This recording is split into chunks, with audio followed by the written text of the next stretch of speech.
It is the 3rd of April 2024. We are glad you are tuned in to the Uganda Catholic Television. I'm Sunday Gloria Aboch with the news. And now, the late Archbishop of Kampala, Dr. Cyprian Kitolwanga, has been remembered as a peaceful, hardworking servant leader who left a lasting legacy. These remarks were made by his friends, family and clergy during a memorial mass in honor of the late Archbishop Dr. Cyprian Kitolwanga. The memorial service has been celebrated by the current Archbishop of Kampala, His Grace Paul Semwogerere, today at the St. Mary's Cathedral, Lubaga in Kampala. It has been 3 years since the sudden death of the late Archbishop of Kampala, Dr. Cyprian Kitolwanga. Today, a congregation of family, friends and Christians came together to pray for the soul of the departed Archbishop. In his message, the current Archbishop of Kampala, His Grace Paul Semwogerere, called on Christians to ignite their faith and understand Jesus Christ like the disciples understood him after his resurrection. Omwagalwa waffe Dr. Cyprian Kitolwanga myaka 3 giyiseewo janguwa naye mujjukira bulungi nti enfa yali nzibu, yali yakamala okutambuza ekkubo ly'omusaalaba era mu budde obw'amazuukiro obwo ate Omukama n'amuyita okugenda ewuwe. Tuyinza okugamba nti yafiira ku mpangi. Mukama yagamba nti yeesiimye oyo Katonda gw'alisanga ng'akyakola.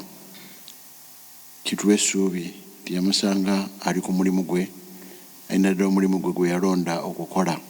Budde buno obw'okuzuukira tusaba Mukama atuwe okukkiriza okwa Peetero gwe tuwulidde, eyamanya Mukama we nti yazuukira n'amuwa n'amaanyi era mu buyinza bwe ne mu linnya lye n'asobola n'okuwonya omusajja omugongobavu oyo, n'amugamba nti tulina zaabu naye mu linnya lya Mukama waffe Yesu Kristo tambula. Tubeere n'okukkiriza okwo, tubeere n'okukkiriza kwe tuwuliddeko mu Vanjiri, mu kutambula okwo okuwanvu, emboozi empanvu ey'abalamazi abo abaali bagenda Emmaus ne bategeera bye babikkulira nga abayisa mu biwandiiko ebitukuvu ne bamutegeerera mu kumenya omugaati. Mu kitambiro kino ekitukuvu ennaku terema kubeerawo nga bano ab'Emmaus balina ennaku olw'okufiirwa olwa Mukama waffe Yesu Kristo yali abavuddeko nga balaba bamuziise. Mu Ukarisitiya eno naffe tufune essanyu bano lye baafuna Emmaus. Kristo tumutegeere ate tusanyuke. Ekisingawo tugume nti mukadde waffe Dr. Cyprian Kitolwanga yagenda, tumwagaliza okubeera mu ssanyu litaggwaawo, ate nga tusaba naffe abakyali ku nsi tulwane. Omukama kyatuwadde obudde okwerwanako, tuwangule omulabe naffe twegatte n'abali mu ggulu, Triumphant Church, tusanyuke ku mbaga Omukama gy'atutegekera. The family of the late Archbishop, represented by Rose Lukwago, acknowledged the profound impact he had on their lives, taking on the role as a father after their father died. It's these life skills that he taught them that are still helpful in their lives, even after he's gone. Twali tuli baana bato naye n'atukwata ku mikono, yatuyamba mu bintu bingi okutubuulirira, yayagala nnyo tusome era nga tayagalira ddala mwana atasomye oba tayagala kusoma, ate sikumala gasoma ne okusoma obulungi. Yayagala nnyo tubeere bakozi era nga tayagala bangalo bunani. Bwe tuwummula tulina okuddayo wakati netuyamba ku maama emirimu. Taata waffe yali musajja mulimi ng'ateeka tekisiti mu Kereziya, so twalinanga emisiri gy'emmwanyi ne ppamba n'ensuku, so nga bwe tuddayo ayagala nnyo tuyambe ku maama ate tulime ate tumanye n'okukola emirimu. She also remembers him as a hard-working man of God who believed in education. In honor of his legacy, a foundation under his name was formed to continue with the great works he did in the sectors of education, environmental preservation, and health. Omukulu gwe yaleka muffe gwa maanyi era wadde yafa emyaka 3 kati naye tumuwulira nga okwagala kwe kukyali kulamu nnyo muffe. Amagezi ga gali amangi ennyo kubanga kati ate tutandika obitegeera tugamba nga mukole bwe muti bannange mwegatte tukole bwe tuti ffenna tukikolere wamu kituyambye nnyo. Yaleetawo enkola nti gyeyita family yaffe giyita Jomat family, Joseph Matilda family, bonna baba mu nda eyo. N'ayagala nti abantu bakulembere ku family eyo mu biseera ekiseera kyo bwe kiggwako ng'oleka munno nga naye afuga. Ne kati atenza omukisa gwakwata nti mu biseera we yafiira nze nali leader, so nga naye atuula ne mwogera ng'ate akukkiriza okuwa ebirowoozo bye ate naye okumuwabula oba okuteeseza awamu. So kituyambye nnyo. Twatandika Archbishop Kiwanga Foundation nga twegasse n'emikwano gye ate n'abantu ab'omutima omulungi tulabe nga omukulu ogwo gugenda mu maaso. So foundation eyo ekinyusi kyayo kiri kutwala omukulu omugenzi Abasumba Kiwanga ku bimu ebirungi bye yakola ebisoboka ng'okulaba nga tukolera abantu okujjumbira okusomesa abaana ebyobulamu. Olumu tewetaaga genda mu ddwaliro kisinze buyonjo mu maka buli yali muyonjo era ekyo nga kimunyiriza ddala bwakusanga nga okyankalanyiza ebintu nga takyagalira ddala n'awaka nga ayagala tubeere bayonjo. So okuyonja awaka, embeera y'obudde yayagalanga nnyo okukuma obutonde. Abamanyi ekyabakadde emabega waliyo kye tuyita forest waliwo forest gyakola. So yagala nnyo obutonde, nayagala nnyo embeera z'abantu zimusa mu by'omubiri ne mu by'omwoyo. Father Charles Rwanga Sewava from Chiwatule Parish says they came along with the late Archbishop Rwanga as childhood friends right from seminary. I found him in P7 in the minor seminary in Nyenga. I was in P6. We traveled together. Then we reached Gaba, and then he was being ordained a priest. I was being ordained a deacon, and we have been together in Rome and in the diocese. So, to him, he was a practical man, active and a born leader. He was a very practical man, very, very active, farsighted, and he was born a leader. He was born a leader, and we recognized that when he was ordained a priest, he became the secretary of the Cardinal Emmanuel in Subuka. By the way, it's going to be 33 years since he died also. He died in April 20th, 1991, about 3 years ago. So he built so many things in a quick time. He was always very kind, very, very kind person. Father Anthony Musala remembers him as a man who reaffirmed him after a very challenging time. That he was very kind to me. We all go through challenges, and I had some challenges, but actually he was very compassionate to me in the final analysis.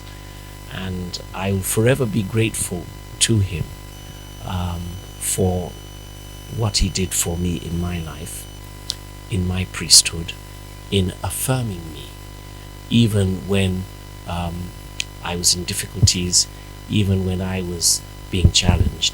At the end of the day, he really affirmed me, and he brought me to Rebecca Cathedral, which is where I now work. So I have very fond memories of him, and I just pray that, God will bring him into his eternal light and bless him. He was a hard-working man, a man who wanted to achieve peace for all.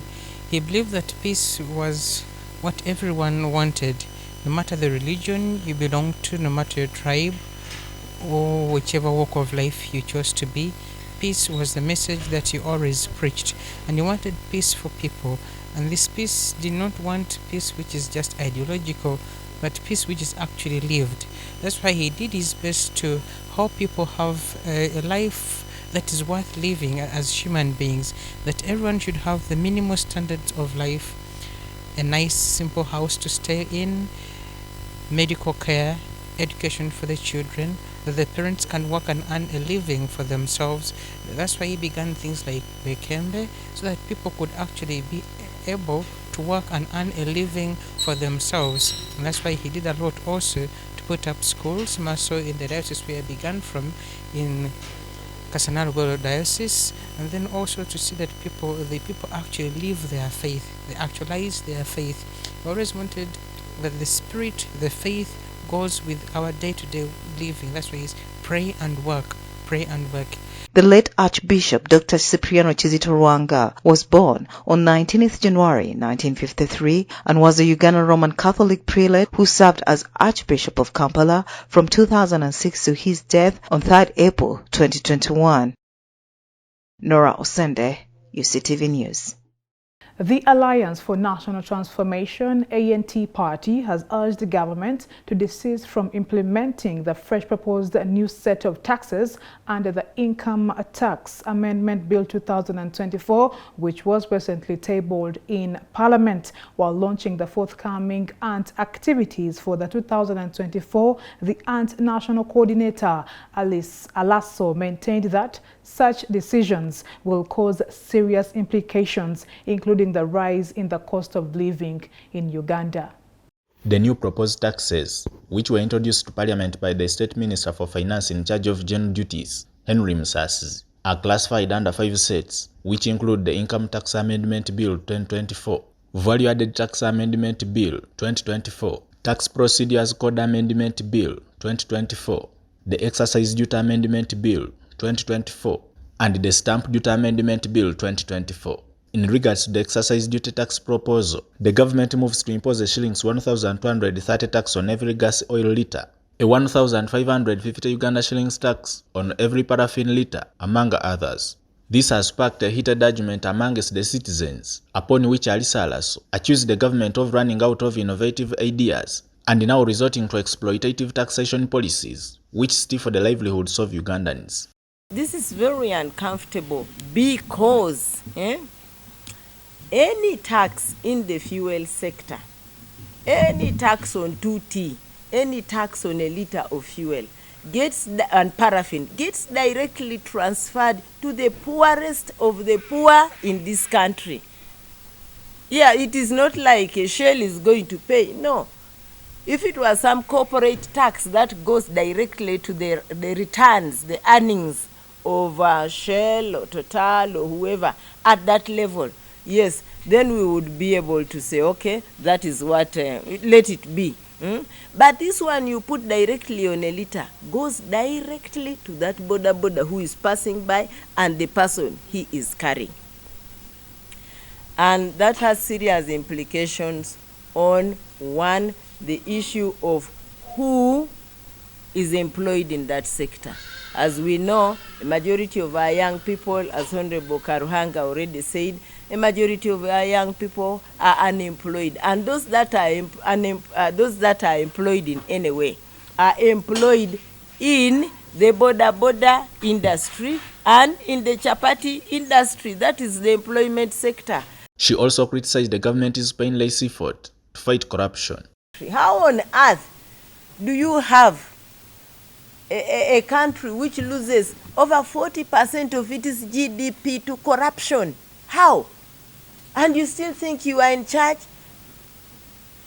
That's unacceptable. So you can squeeze the border for all you care, squeeze the border, squeeze the fuel vendors, squeeze the traders in Kampala, give them this tax and the other tax, and let me tell you, the traders in Kampala and the traders in this country are crying. Alasso advised the government to deal with what she referred to as a bloated cost of public administration and its sedentary expenditure, riding on a shrinking economy. First, by dealing with the bloated public administration. Friends, as a country, we know the amount of money that is spent in running administration overheads in this country is too much. I don't know how many presidential advisors are there, but I'm told they are in hundreds. Each one of them, 214. Each one of them has a vehicle. Huh? Each one of them has a driver. Each one of them has an office. Each one of them has a bodyguard. That's presidential advisors alone. Then you go to the resident district administrators. Then you go to a huge parliament. Then you go to any and everything. That huge cost is what is making government frantic. Alaso concluded by unveiling ANT's forthcoming party activities intended to identify potential candidates and grassroots mobilization ahead of the 2026 general elections. And this activity is going to run from the 8th, which is a Monday, I think. It's going to run from the 8th of April up to the end of May 2024. By these activities, we shall continue to create awareness of the Alliance for National Transformation. It is values, it is philosophy, it is party positions and policy positions in the communities that we go to. Secondly, we will also identify leaders at that level for party leadership at that level, but also we interact with potential leaders for the next election. I'm Joseph Kabari, Uctv News. And now the newly appointed State Minister for Youth and Children Affairs, Honorable Balamba Rugahara, has officially assumed office and promised to work on the rampant teenage pregnancies, child labor and youth unemployment in this country.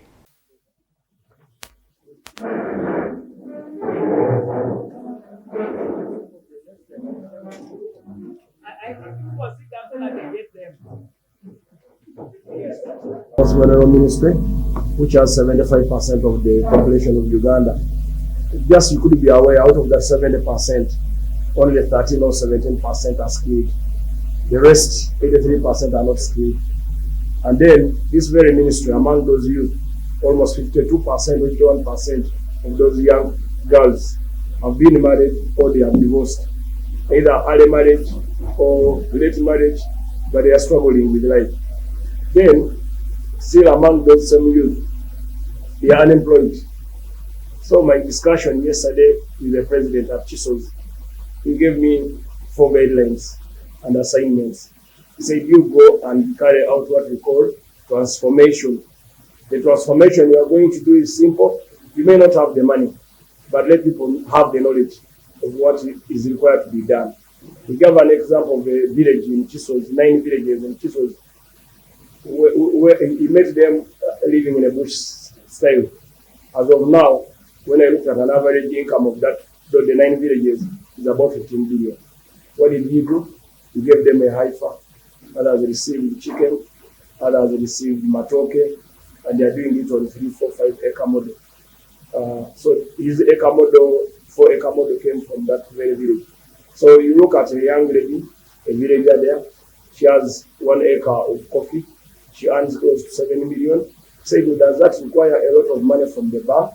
Said, what we need now is to establish nurseries where we can grow coffee. These young people who have their ancestral land can go and grow coffee. They will end up earning a living. Then also the president told me I should focus on patriotism. And this is what I've been doing. I told him, sir, I'm a patriot. You met me in PLU, which is the Patriotic League of Uganda. First of all, it's not a political party. It's a civic organization agitating for love for country. The youth leader of Kampala, she wants haifa. So it's it's a people ministry. And it is annoying when they don't give you money, you need money. This ministry needs money, but I think the president needs to know that the disabled, the young children who are getting married, because they are getting married due to poverty in their homes. Their mothers share a room with their father. At 12, they have already known the acts after 8 p.m. They know the acts what the father and mother do. Because they are sharing turning in a small room. So before we think of that now, we need to focus also on our own family transformation, removing our families out of poverty. When I looked at a report, Kamuri district, Buyende, Namayingo, Mayuge, they are ranking not in performance, like in getting money out taking children to school, giving out their children at 12 years. At 13 years, someone is a mother. First floor is on the rise. Having babies at early age, it is we are contributing to the vicious circle of poverty after poverty. At 12 you have no job. The person who has impregnated you is a bicycle rider selling water in the village, or he sells fene. These people move with fene on the border, fene and the knife. Some of them don't even have that income. So let us support the president, colleagues, ministers, and the senior staff of this ministry. Let us justify the reason why we need resources, and let them know that it is resources. If we can't get it in government, let us also try in development partners. Yeah, let us make our case be heard. I know when you cry and cry and cry, sometimes they listen. When you don't cry, they will think those ones are comfortable. How can I have an international youth there and there is no money for it? These young people need to speak their minds out. So they celebrated all over the world.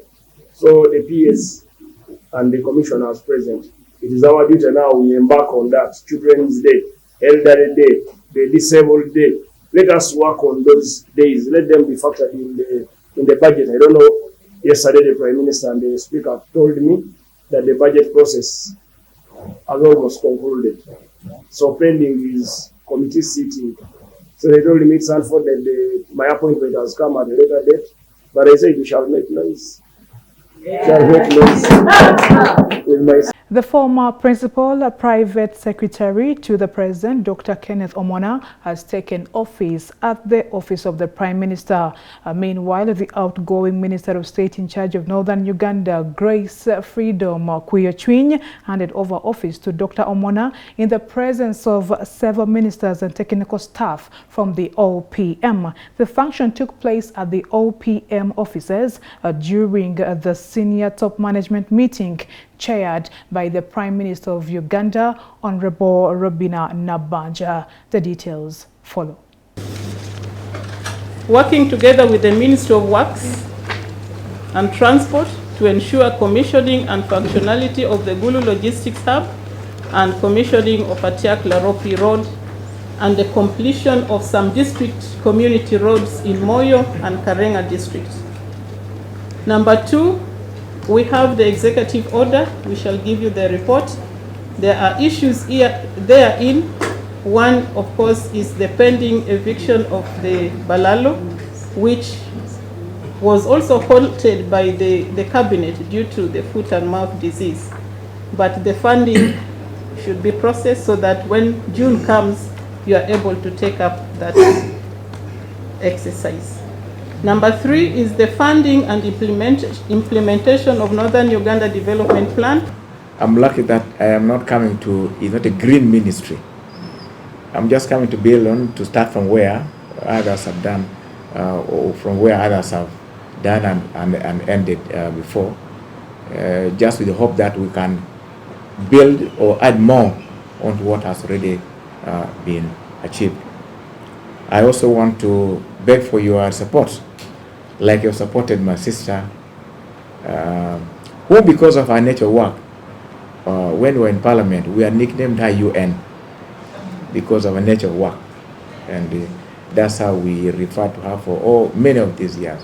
I always say that I am always, wherever I get into any other duty, I am always ready to leave also anytime. So as soon as I come here, that I assumed office today, I will also be preparing any time to leave and go to another place another time. Meaning there's no permanent place in the steps of man. It is only God who knows when.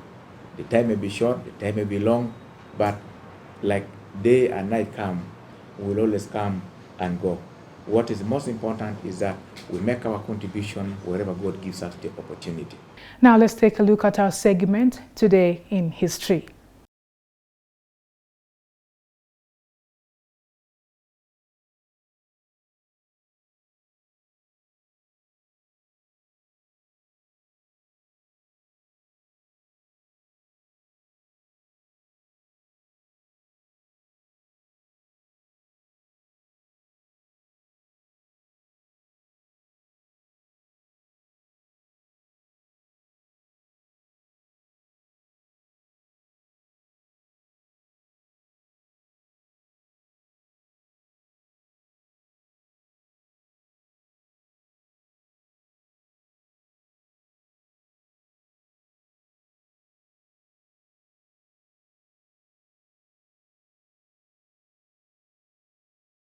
Thank you for watching UCTV News. We are going to take a break, and when we return, it will be time for the Rome Reports.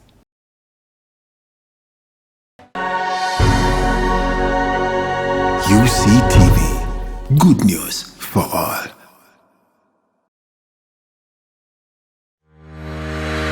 Catch incredible stories of resilience, success. You can manage that money with a topping of inspiration. Get interested in people, not interested in yourself. Inspire, achieve, repeat.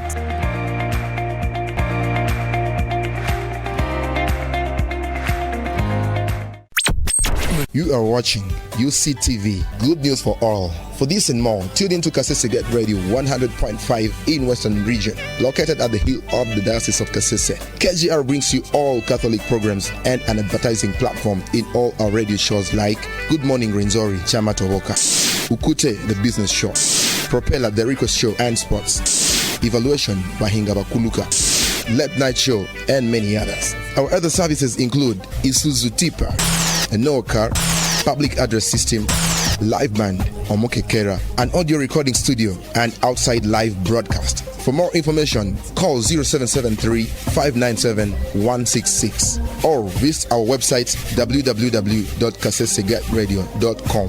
Kasese Radio, Omusondoria, the voice of truth.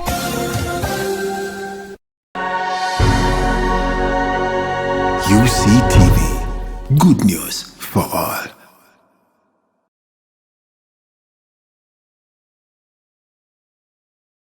I'm Sunday Gloria Aboch. This is the Uganda Catholic Television, good news for all.